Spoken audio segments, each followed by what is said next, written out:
Quand j'ai postulé au programme, mon objectif était à la fois, d'identifier effectivement toutes les pathologies qui pouvaient être concernées par des désordres alimentaires et d'identifier comment est-ce qu'on allait pouvoir mettre sur le marché. Donc là, c'est un travail qu'on a fait à la fois avec Dominique et à la fois avec Jean-Marie. Comment mettre sur le marché ces solutions, parce qu'effectivement, il y a deux solutions, il y a deux marchés très différents qui sont le grand public et les professionnels de santé.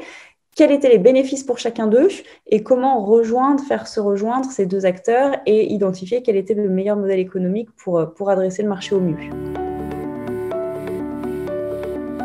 Du côté de KPMG, on a accompagné donc Philippe et Morgane dans sa stratégie donc d'accès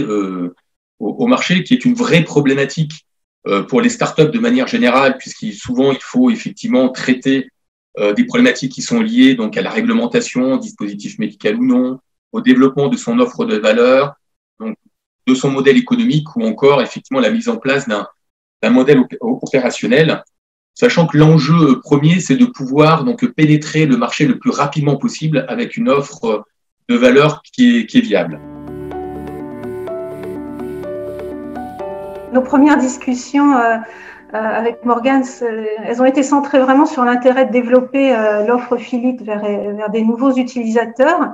et effectivement des personnes qui présentaient des maladies soit métaboliques, soit des maladies dues à des mauvais schémas alimentaires. Et on a pensé, voilà, par exemple, au diabète, aux maladies cardiovasculaires, au surpoids. Et on a pensé aussi à des maladies qui vont elles-mêmes potentiellement générer des problèmes nutritionnels, tels que le cancer, par exemple. Et le pendant à cette ouverture, c'était de développer PhilHealth et PhilHealth au profit donc des professionnels de santé. Et là, l'identification s'est faite autour des hépatologues, des endocrinologues, des cardiologues, bref, de tous les spécialistes hospitaliers, spécialistes et qui prennent en charge ce type de patients. Alors, mon rôle à cette première étape a été très médical. Ça a été d'aider à l'identification et au choix, donc d'une part des pathologies d'intérêt, comme on vient de le dire, et puis des bons interlocuteurs pour le développement de la solution. Et c'est vrai qu'il nous a fallu commencer à prioriser un petit peu en fonction du marché potentiel qui s'y rattachait. Et puis, mon rôle a été de faciliter la mise en contact avec les experts cliniciens et aussi avec plusieurs associations de patients. Et donc, finalement, la stratégie d'entrée sur le marché pour Morgane, c'est une stratégie finalement de plateformisation de services qui consiste finalement à proposer un panel de services donc à l'ensemble des usagers et des patients qui souhaitent se réapproprier leur alimentation, donc avec une notion de fidélisation du plus grand nombre donc d'adhérents ou de membres, donc autour, comme je le disais, d'une plateforme de services qui se veut évolutive, qui va comporter à la fois des services qui vont être gratuits ou payants selon la valeur ajoutée finalement des services et qui va embarquer un certain nombre de partenaires qui vont contribuer d'une part à la production de contenu ou qui finalement vont vouloir plus faire du placement de produits.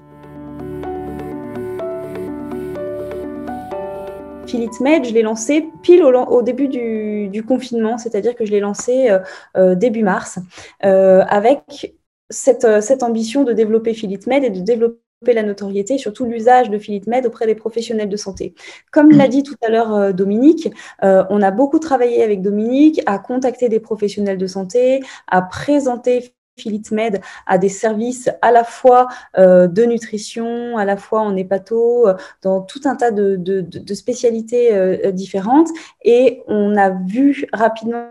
avec Dominique que PhilHealth intéressait les professionnels de santé. Aucun d'entre eux n'y a pas vu un intérêt ou aucun d'entre eux nous a dit mais en fait vous êtes totalement à côté de la plaque et c'est pas du tout pertinent. Par contre, on a rapidement vu que avec le contexte Covid, la priorité n'était pas vers la solution PhilHealth et que beaucoup de services étaient engorgés par le Covid, qu'il y a beaucoup de choses qui étaient ralenties, que beaucoup de prises de décision notamment sur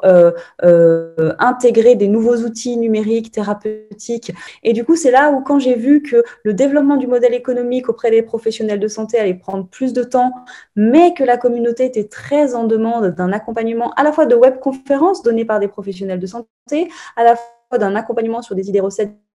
idées menues, je me suis dit peut-être que temporairement, il faut que je réfléchisse à prioriser un modèle économique qui soit plus tourné vers les membres de la communauté Philite.